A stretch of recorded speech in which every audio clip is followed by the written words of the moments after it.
99.9% लोग आज इसके शिकार है। मैं बात कर रहा हूं, लड़का हो, लड़का मतलब जवान लड़का या शादीशुदा पुरुष, इससे ग्रस्त है आज। आपको पता तक नहीं। और ऊपर से बाइबल क्या कहती है, ये शरीर क्या है? परमेश्वर का मंदिर।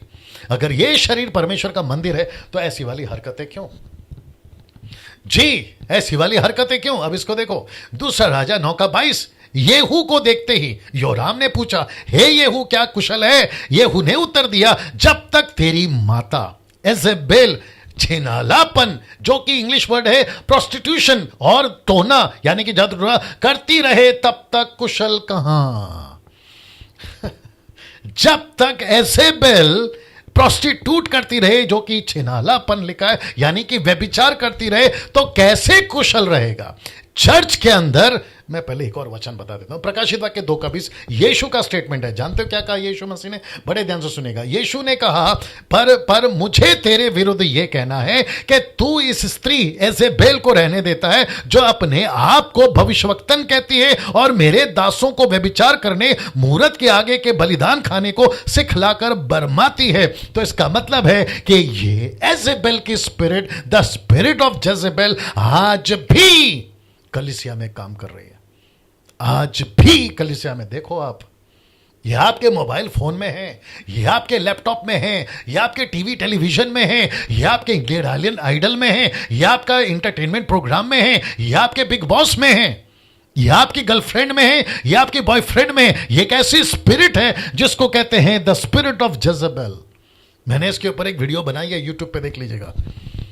आप सोच नहीं सकते हैं ये स्पिरिट किस लेवल पर काम कर रही है। इसलिए तो लेखक कहता है, एक भाई हैं जिन्होंने फेसबुक पर यह वचन डाला, मैं उनको थैंक यू कहता हूं, वहां से मैंने उसको उठाया। कहते हैं कि जब तक ये एजेबेल जिंदा है, कहां से कुशल रहेगा? कहां से कुशल रहेगा? कैसे ठीक चलेगा? कैसे ठीक चलेगा? वापस इसको रख रहा हूं मैं आपके बीच में, द स्पिरिट ऑफ जेजेबेल। मैं आपको बताऊं क्या हालत है आज मसीहों की, नॉट अविश्वासियों की, मसीहों की। आप सोच नहीं सकते हैं, दुनिया भर के लोगों से, चाहे कोई भी धर्म के हो, रात दिन वो सब करवाती है जो अकेले में होता है।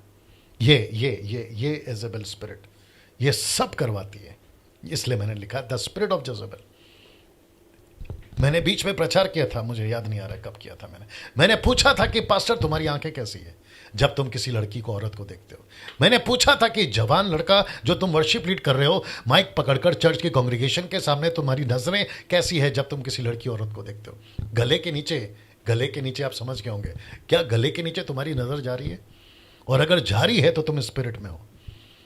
जब तुम किसी औरत से बात करते हो फोन के ऊपर, तो तुम कैसे बात करते हो? यह स्पिरिट काम कर रही होती है।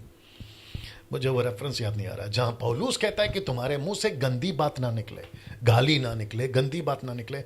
आई थिंक गलती है एफिसियों की किताब में, रेफरेंस याद नहीं आ रहा। इसका मतलब क्या है? पौलुस को पता था कि ऐसा दिन आएंगे जहां कलीसिया में ऐसी चीजें चलेगी। एक और कॉमन चीज हो गई आजकल, कॉमन मतलब अरे चलता है ऐसा वाली बात है। वो पता है क्या है? उसको कहते हैं नॉनवेज जोक्स। नॉनवेज जोक समझते हैं आप? डबल मीनिंग की बातें, नॉनवेज जोक्स पता है आपको? ऐसी बातें मसीही लोग और खास करके जवान लोगों में ये कॉमन हो गया है। अरे यार चलता है। अगर कोई करेक्शन करे तो क्या कहते हैं मालूम है? हाँ तू बड़ा पवित्र है, अरे तू बड़ा आत्मिक है। ऐसी बातें करते हैं, शर्म आनी चाहिए आप लोगों को।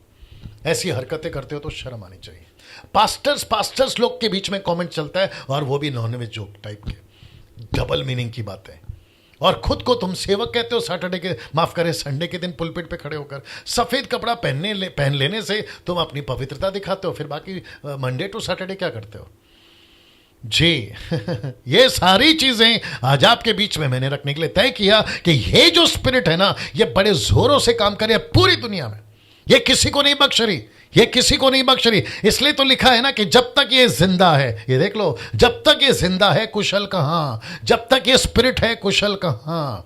अगर आप लोग जूझ रहे हैं आज, मैं चाहता हूं कि इसके ऊपर ओवरकम करो। पहला योना 5वां अध्याय लिखा है, संसार पर कौन विजय पाएगा? संसार पर वो विजय पाएगा जिसके अंदर यीशु है। ऐसा लिखा है वहां पर, ऐसा लिखा है वहां पर। हम विजय पा सकते हैं संसार पर, हम इस औरत के ऊपर और इसके स्पिरिट पर विजय पा सकते हैं। हम आपको बता दें, उल्टा सीधा वीडियो देखने से हम विजय पा सकते हैं, क्योंकि आपके अंदर जो है उससे कई लाख गुना बड़ा है जो बाहर है। Can you believe this? मैं आप सभी को ओपन चैलेंज देता हूं, अपनी जिंदगी को पवित्रता में जी के बताइए।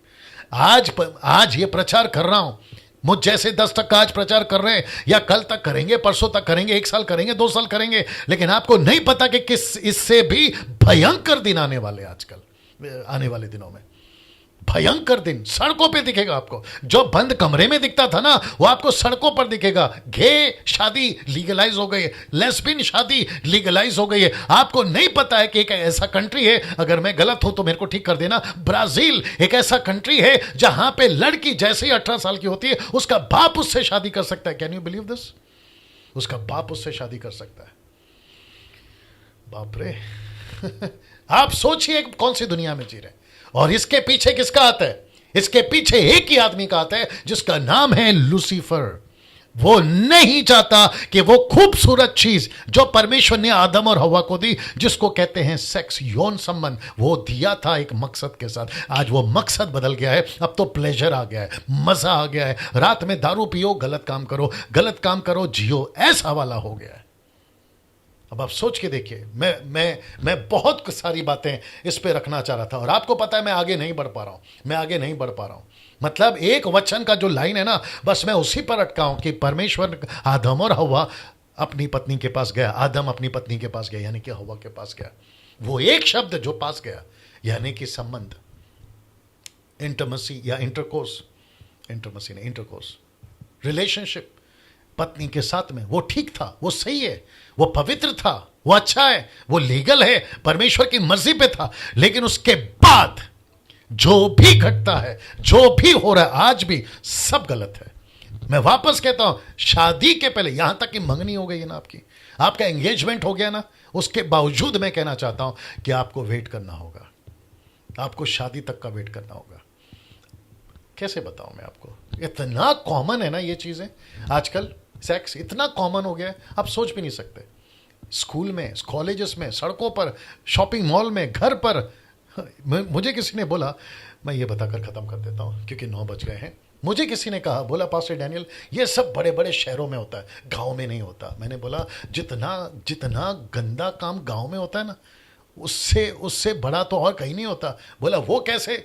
मैंने कहा कि शहर में अगर आप कुछ भी करोगे ना तो फट से पता चल जाता है, क्योंकि शहर के लोग बहुत स्मार्ट हैं और सब चीज़ें सबकी नज़र रहती है। गांव में किसको पता क्या कर रहे हैं आप? और मैंने ऐसे ऐसे किस्से सुने, मैं अभी सबकी गिनती एक साथ नहीं कर रहा हूँ, ये भी याद रखो। ऐसे ऐसे किस्से सुने हैं कि बहू ससुर के साथ, ससुर बहू के साथ, देवर भाभी के साथ, भाभी देवर के साथ। अब आप सोचिए, गांव की बात कर रहा हूँ। पेड़ के पीछे क्या कर रहे किसको पता, पहाड़ के पीछे क्या कर रहे किसको पता, घर में सब बाहर गए, आप घर में अकेली, आप है ना सोचिए आप। बाप रे, मैंने बीच में कहा था, मेरे को एक कॉल आया बहन का, वो कहते हैं कि पास्टर डैनियल मेरी गवाही अद्भुत है। मैंने बोला कैसे? वो कहती है कि मैं पहले अविश्वासी थी, मैंने प्रभु को जाना, लेकिन मेरा पति मेरे साथ में नहीं है, हमारा डिवोर्स हो गया। मैंने बोला वो कैसे? वो कहता है कि जब मैं अविश्वासी थी, मेरा पति मुझे, मेरे दोस्तों को मुझे सौंप रहा था कि जाकर आओ, एंजॉय करके आओ, दोस्तों को। Can you believe this?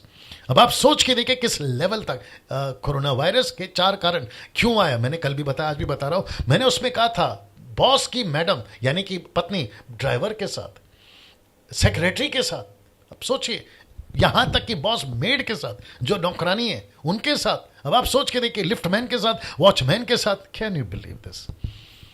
School के बच्चे अपने प्रिंसिपल के साथ, स्कूल के टीचर के साथ, इस लेवल तक चला गया ये यौन संबंध। अब आप अंदाजा लगाइए कि कितना फूक फूक कर कदम रखना है इस दुनिया में, कैसे जीना है। आंखों को कितना कंट्रोल करना होगा, दिमाग को कितना कंट्रोल करना होगा, यहां पे सोच को कितना कंट्रोल करना होगा। जब आप टीवी पे कुछ चीजें देखते हैं, किसी को आधे कपड़े में देखते हैं, तो आपका दिमाग को कितना कंट्रोल करना होगा। ये सारी चीजों का प्रैक्टिस आपको करना पड़ेगा, क्योंकि इस दुनिया में हम जी रहे। इसलिए मैंने कहा था ना संडे को, दिन बुरे हैं। मैंने क्यों कहा था? फिर यही तो वजह है।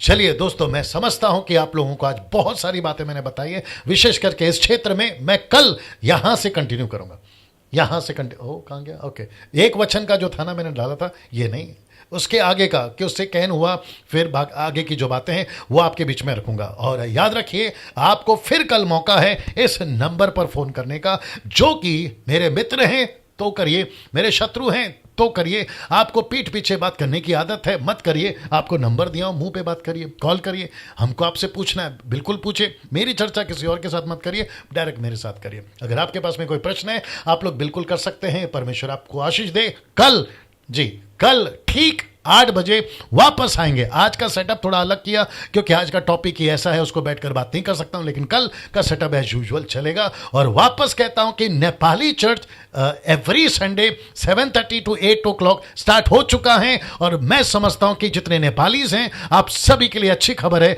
कि आपके लिए अद्भुत वर्शिप होगी। नेपाली में एक बहन है, बहुत अच्छा गाती है वो, आपके बीच में वर्शिप होगी और मैसेज होगा। प्रभु आपको आशीष दे। कल ठीक 8 बजे फिर मुलाकात होगी। अपना ख्याल रखिएगा। जय मसीह।